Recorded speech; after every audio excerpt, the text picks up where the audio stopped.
બધા દુર્ગુણ સારા પણ અહંકાર રૂપી દુર્ગુણ હારો નહીં સાહેબ, યાદ રાખજો. કારણ કે જો અહંકાર આવશે ને તો યાદ રાખજો તમારા અને મારા જીવનમાં જેટલા સદગુણ હશે ને એ બધા ઢંકાઈ જશે, એનો કોઈ અર્થ નહીં રહે.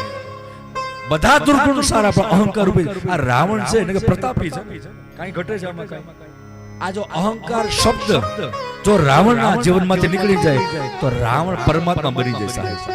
આ બિલકુલ મારી વાણીની અતિશયોક્તિ છે. કારણ કે એક વખત સ્વયં મહાદેવને પણ કેવું પડે કે આ બ્રહ્માંડમાં મારો કોઈ મોટા મોટો ભક્ત હોય તો લંકેશ છે, રાવણ છે. રાવણ એમ કીધું, ભગવાન શંકર એમ કીધું છે તમારો મોટા મોટો કોઈ ભક્ત હોય તો લંકેશ છે. આમ બી બાત બી સહી છે.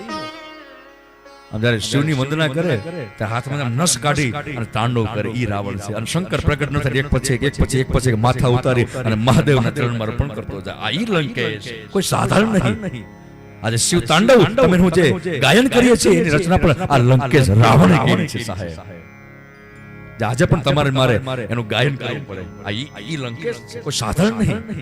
4 વેદનો જ્ઞાતા છે, બધું સામર્થ્ય છે, પણ પતન થવાનું એક જ કારણ કે અહંકાર. હું ઝૂકું નહીં, હું નમું નહીં.